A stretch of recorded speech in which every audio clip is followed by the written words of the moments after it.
Ghost star, silent in the sky. Now I start to wonder why. Show me your light, I've waited all night. Ghost star, won't you sing with me?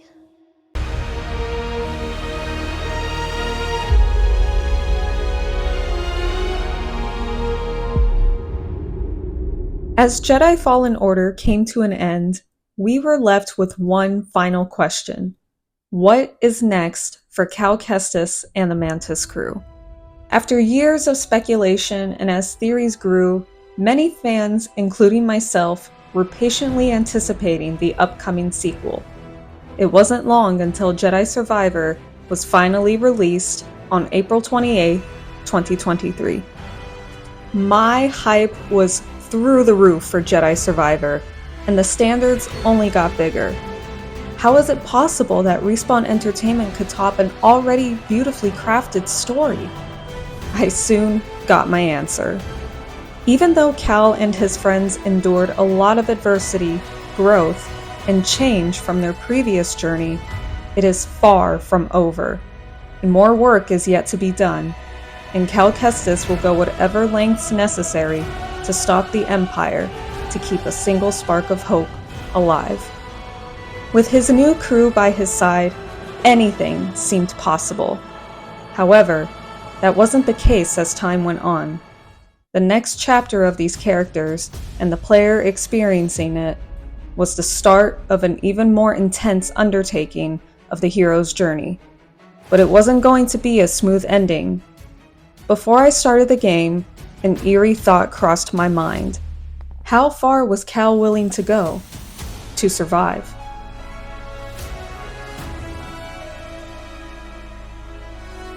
"5 years have passed, and the Empire's tyranny has only grown stronger within that time. As their reign prevails, the hope for the Jedi to return is more slim than ever. The Jedi temple Cal once called home was now taken over by the Emperor. Coruscant is a staple now for corrupt senators, propaganda, and stormtroopers interrogating innocent citizens as they please.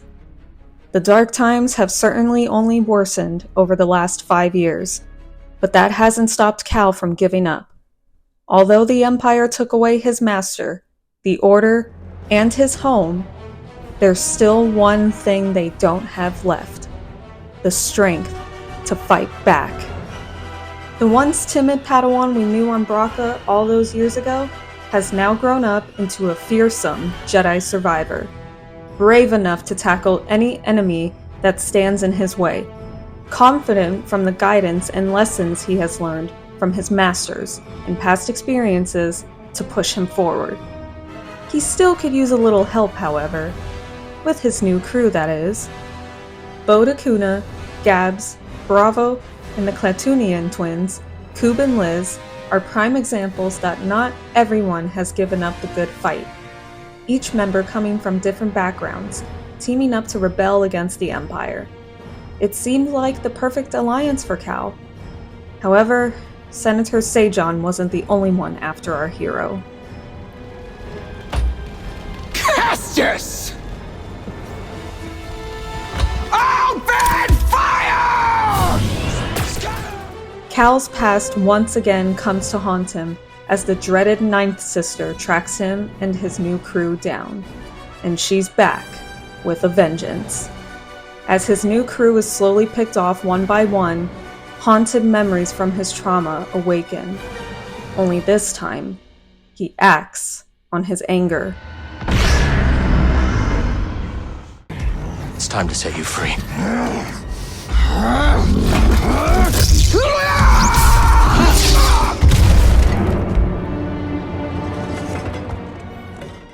When the mission is over and put into perspective, it was far from a victory. Nothing was gained from it, and everyone Cal worked with was lost. The reality suddenly hits him that the path he chose 5 years ago hasn't made much of an impact on the Empire. Ironically, he's back to where he started before the fight began. The balance of light and darkness is further now than ever before. Despite the fact that his mission was a disaster, another thought weighs on Cal's mind. Why did his time with the Mantis crew suddenly end? He continued his path in spite of everyone leaving. Certain loose ends needed closure. Cal is stuck and alone, but not for long. With the Mantis in need of repair, Cal has no other choice but to visit his old friend, Grease Dritus, who is now retired on the planet Kobo. As Cal explores this new world, he can't help but wonder what's in store for him. Unfortunately, he doesn't exactly get a warm welcome from the locals. Well, except for a few good ones. As nice as it would be to settle down, Cal refuses to set his blade aside. As long as the Empire reigns over the galaxy, he won't be able to rest until he knows he's safe and free to do so. If he stops now, what's the point? The legacy of the Jedi will die out if he doesn't push forward. After all, this was his purpose in life as a Jedi Knight. The weight of the galaxy rests on his shoulders. Very few allies remain since he's wanted by the Empire. He feels guilty after losing a crew that died under his watch. And the last thing he wants is for it to happen again, especially with the Mantis crew. He was sent to Kobo for a reason. Maybe not in the way he expected, but the path is never a straight ride. In fact, it's full of detours, which is exactly what he falls into. This next discovery is unlike anything Cal has ever seen before, which slowly becomes his next mission. The key to Tanalorr is in that array. If you do not hurry, I fear it will be lost forever. So Z, what's Tanalorr? A planet hidden within the Kobo abyss. Tanalorr almost sounds too good to be true. A far-off planet untouched by the Empire? It wasn't possible in this day and age. But if there's solid proof of this so-called sanctuary planet, then maybe hope is not yet lost, and Cal is soon given the answer he is seeking as he travels to the forest array. But that doesn't mean someone else isn't also seeking the planet. Dagan Gera, a former Jedi who once served during the High Republic era, has been encased in a Bacta tank for 200 years. As Cal looks into Dagan's past, he discovers that Tanalorr is indeed real. Unaware of Dagan's intentions, Cal doesn't realize what he's unleashed until it's too late. He awakens something deep inside Dagan that he's bottled up for the last 2 centuries. A burning rage to seek revenge on those who turned against him, and Cal has become a pest and his obstacle to reach Tanalorr, whereas Dagan has become Cal's waking nightmare. The fight for this safe haven has now begun. The key to Tanalorr is at risk.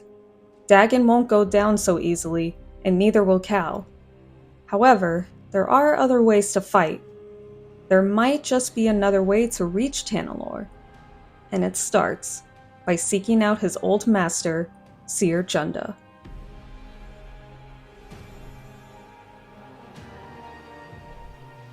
If Jedha wasn't a symbol of the rough road ahead, it certainly will make you feel set back by throwing a giant scorpion your way, and of course, more Imperial forces, determined to stop you from progressing. It seems overwhelming at first, but Cal is soon rescued, thanks to a familiar face he dreamed of seeing again. I would not be so quick to judge, Cal Kestis. Much has changed since we last saw each other. I can see that. Even through the darkest of storms, a beacon of light soon breaks through, in more ways than one. Cal isn't exactly proud of how far he's come, however. In fact, he feels as though everyone has achieved more than him. Each of them have been focused on saving lives rather than fighting the Empire head-on. Merrin grew up and let go of her fears, as well as the past, finding herself and more confident than ever. Seer reinvented herself by forming the Hidden Path, seeking other Jedi survivors and reuniting with her old master, who's been alive all this time, Eno Cordova. Grease decided to retire and build a saloon so he can try to live the rest of his days out in peace. Everyone but Cal went through more personal growth than he did over the last 5 years. His worries continue to grow as he sees what he's up against. But his friends remind him that the fight against the Empire isn't the end-all. There are other ways to help heal the galaxy. Except, Cal was trained at a young age during the Clone Wars to practically be a soldier. And as he's grown into adulthood, it's only gotten more difficult for him to break out of that soldier mentality. His actions are a trauma response that he can't let go of due to his past experiences and losses he's dealt with over the years. But like every other Jedi before him, a weapon is not what makes you one, and it's not who he needs to be. Impulsive decisions and fights eventually consume you the more you feed into it. Fear and mistrust rule the galaxy, but in times of uncertainty, it's okay to let your guard down and open up to someone and accept their gesture to drive away the darkness, just like Merrin offers to help Cal the same way he helped her. He needs to accept certain changes in his life in order to find peace. As stubborn and resistful as he is, he will slowly open up to Merrin when he is ready. After all, he is never truly alone. Before Cal embarks on his quest, Bode helps aid Cal by giving him a blaster, the ultimate weapon no Jedi normally uses, but desperate times call for desperate measures. In times of war, anything goes. And so, the journey continues by searching for 2 compasses Dagan Gera's former master, Centauri Kree, left behind. One on the planet Kobo, and the other on the Shattered Moon. As we progress, we learn the history of Dagan's involvement with Centauri Kree, as they work together to navigate the Kobo Abyss. The Jedi Council, however, put a stop on the operation entirely, once Dagan began to kill other Jedi over Tanalorr. The further we dive into this quest, the more dangerous it becomes, and the risks continue to rise even higher. The storm continues to rage once we're back on Jedha, fueling the fear, throwing everything it can at Cal to break him down. As Cal and Merrin attempt to rescue a member of the Hidden Path, his life is taken by the hands of the Empire. Even when Cal gets close to his goals, it almost feels like the Empire is one step ahead. That's part of the path, however, especially the road he has chosen to follow. He won't always succeed, and will fail at times, but if he wants what he seeks, he has to slowly let go of his fear and embrace what could be a beautiful future. Little by little, Cal begins to see the bigger picture. He's willing to go to any lengths necessary to claim this dream, but so is Dagan and his forces. When we face Ravis, a new perspective is shown, but not in the way we think. He points out how Cal's actions aren't any different than the Imperial forces. His determination to stop those who threaten to take any little hope he has left is questionable. Dagan doesn't want Tanalorr for a future home, however, but a new world rebuilt upon the blood of his enemies. If there's anything we learned from Fallen Order, is that the past can never be changed. All we can do is look ahead and learn from it. Except, Dagan isn't willing to understand, let alone forgive. Surrendering is a prison to Dagan, and the last thing he wants is to be imprisoned again by doing so. Then again, how is Cal setting other victims free any different than the Empire's ruthlessness? As we watch him transform, concerns begin to echo. What we are witnessing is the possible beginning of his path to the dark side. You could argue while his words say one thing, his actions oppose another. You can't have it both ways. Dagan and Cal are both chained by the past, similar in ways that worry Cal. So what does make him different? Cal chooses his family beyond measure, whereas Dagan chose self-interest. He betrayed those he swore to protect, and family meant nothing to Dagan Gera. He won't stop until he annihilates Cal permanently. Dagan wants revenge, whereas Cal sees hope in the flames of the Empire. However, Dagan's one weakness is clear. He can never restore what was once lost, and he will have to live with that forever. He is far from free. He is lost and alone. While he tries to break Cal down by psyching him out mentally and physically, Cal nearly loses his life, but by the skin of his teeth, he sets yet another fallen Jedi free from the darkness. Thanks to the help of Bode, they defeat Dagan for good. Cal realizes something about claiming Tanalorr, however. It can be used for more than just himself and the crew. He can help by aiding the Hidden Path, as well as other survivors. Gathering more allies on a sanctuary planet may be exactly what they need to stop the Empire. With the last remaining compasses in their grasp, Cal's fear of falling down Dagan's path fades away. A new spark ignites as he reunites with his family. Maybe he can have the happy ending he deserves. Or so we thought.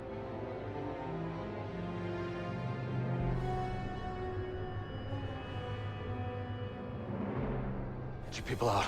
I'll hold them off as long as I can. Bode? I'm really sorry about this. No! Everything Cal feared to lose happens in the blink of an eye. Bode Akuna's betrayal took me by surprise, much like Cal, and it was so shocking for me to witness. Just when I thought that wasn't enough of a shock, an even bigger secret he reveals was by far the biggest plot twist. Bode Akuna was also another Jedi survivor. Our trust, our faith, and our friendship meant nothing to him. His intentions were only ever self-serving. Cal was just a boost to extend his survival, and now that he has what he wants, it throws our hero powerless to do anything but watch. The fire, soon dwindling into ash, taking another life with it. One Cal feared to lose, afraid of history repeating, unfortunately came to pass.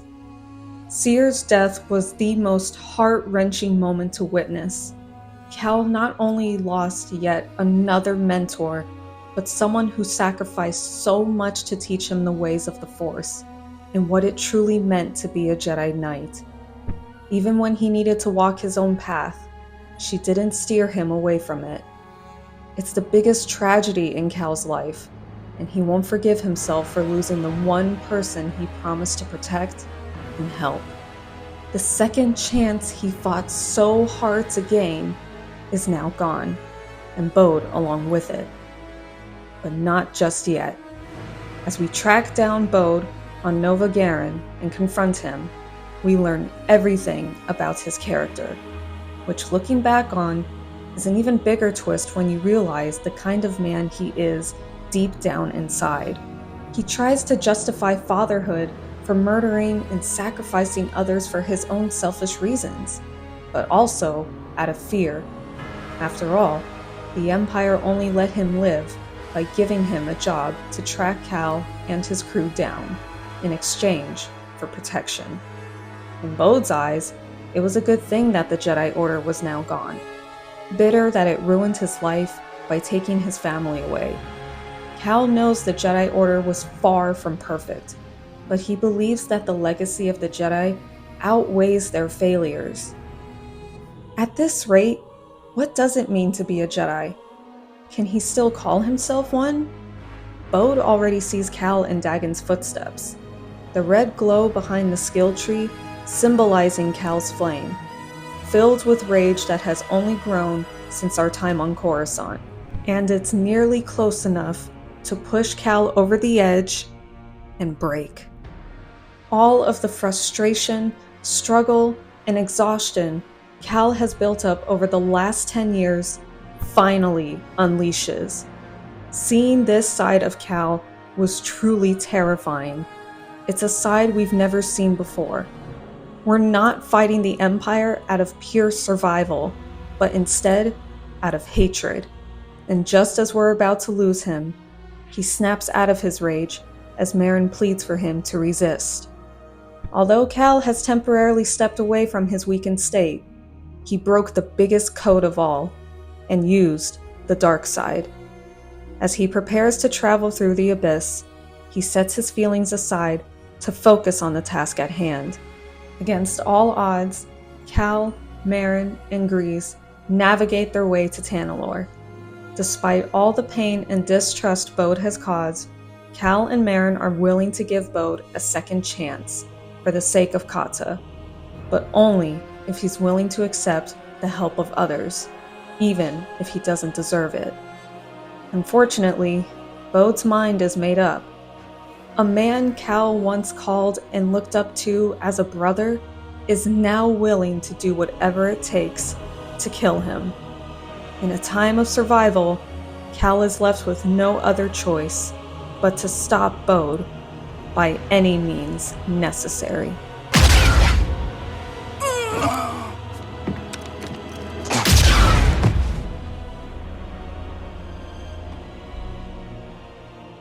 From what once was a hopeful dream has become nothing more but Cal's worst nightmare. As if his past wasn't enough to be a burden, his present only fueled more trauma, and the future is uncertain. We claimed our goal, but at what cost? How can Cal go forward after nearly losing himself in the process of seeking a sanctuary? As Kata grieves the loss of her father, Cal promises to guide her through the darkness as Seer once did, symbolizing that the inevitable fear of pain will be passed down. But it doesn't have to define them. The dark times are only getting darker, but for now, Cal and his friends have a place they can call home. His journey will continue to loop until it is time to pass the torch once more. Cal Kestis will continue to fight and trust in the Force. After so many years of fighting, he may yet live to see the day where there will be balance and peace in the galaxy. And he won't stop until his very last breath.